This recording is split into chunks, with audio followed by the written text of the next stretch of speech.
coming at you with another controversial take this week. Is Loro Piana worth the egregious price tag or worth the hype? My answer is no to both questions. Let's find out why. First and foremost, I want to thank you for clicking on the video. Thank you for coming on this channel. My name is Pamela. I am a lawyer and entrepreneur by trade and a luxury lover through and through. So that's how you and I meet on this luxury loving channel. Of course, however, this channel does have a second theme running through it, and that is the theme of value-driven conversation. As somebody that is entirely self-made, it is crucial to me to have the value-driven conversation on top of just looking at the shiny clothing or jewelry, cars, whatever it may be. So let's talk about Loro Piana, and I'm going to give you a lot of personal anecdotes here about my experience in discovering the brand as somebody that, again, came from nothing, discovered the more music video, flashing brands, Gucci, Louis, all of that, and then came to understand of Loro Piana, and now knows of even more reputable brands than Loro, and so on and so forth. So what do I think about this brand with everything I've experienced, Loro Piana included? It's true that Loro Piana is a rather reputable brand. The brand is over 100 years old now, founded in 1924 in Italy.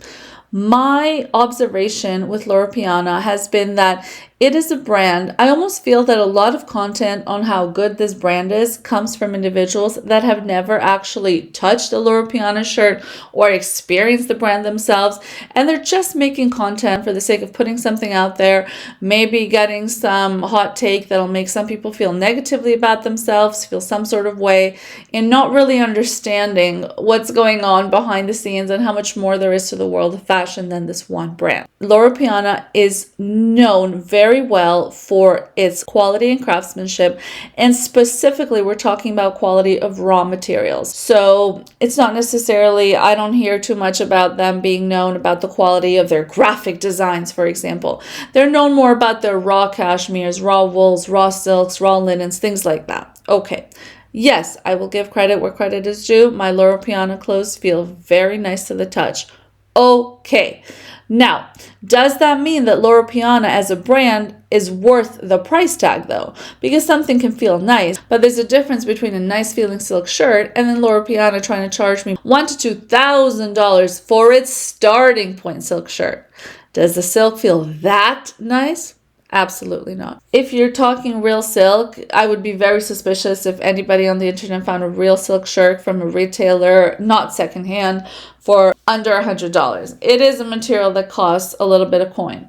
But again, do you need to spend over $1,000 on it? Absolutely not. There are plenty of brands out there. If you're going to be raw material driven, given that that is one of Loro Piana's biggest claims to fame, there are other shops in the world that provide good quality raw materials at a fraction of the price. So understand, if a Loro Piana silk shirt feels a 10 out of 10, quality is a 10 out of 10, but it is $1,500, and a good silk shirt, so maybe a 7 or 8 out of 10, is $250. Go with the $250 every single time, and think like a business person. Put that delta between the $1,500 and the $250 back into your business, back into your dream, back into some form of investment. So from that perspective, they're not worth it to me. The other thing I want to say as well is that there are going to be lifestyle preferences and inhibitors, even to somebody that does have the Loro Piana money. If you have a bunch of kids, this white hat for $700 is not going to be your vibe. And at that point, again, if you have the Loro Piana money, it's not even just about buying a hat because it's cheaper and saving the money. It's about the fact that you know damn well this hat is going to get stained the first day you bring it home.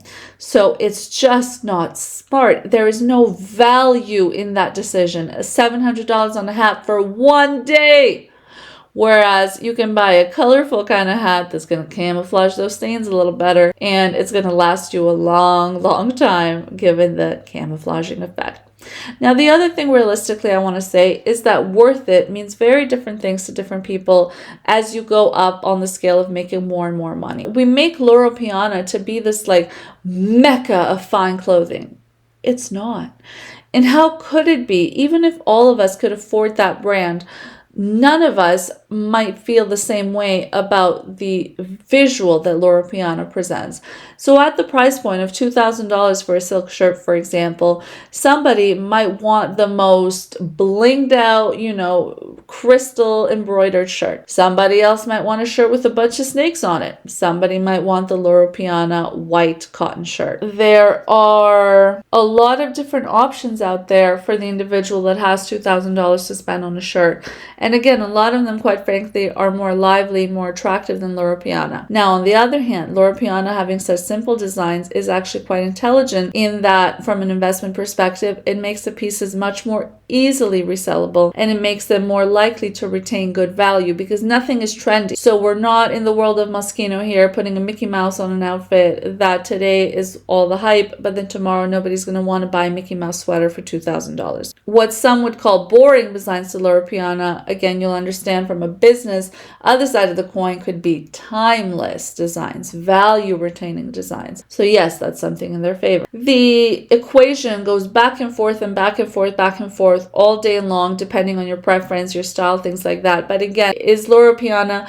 a necessary piece in a even wealthy person's wardrobe? It absolutely isn't. One brand that is very, top notch, we're talking 10 out of 10 a lot of the time quality. It is still an upscale shop, by the way. It's not a brand I'm leading you to if you're on a budget, but a brand that maintains the same quality comparable to Loro Piana, but you're going to be like 50% of the price most of the time on most items, is Max Mara. Max Mara is a brand I love. A lot of my wardrobe, like significant chunks of it, are Max Mara. Max Mara has silk shirts for hundreds of dollars, not thousands. Very big difference. But again, then there's like Lily Silk. There's a brand that's popular in Canada, in the US as well. I know they're trying to expand there.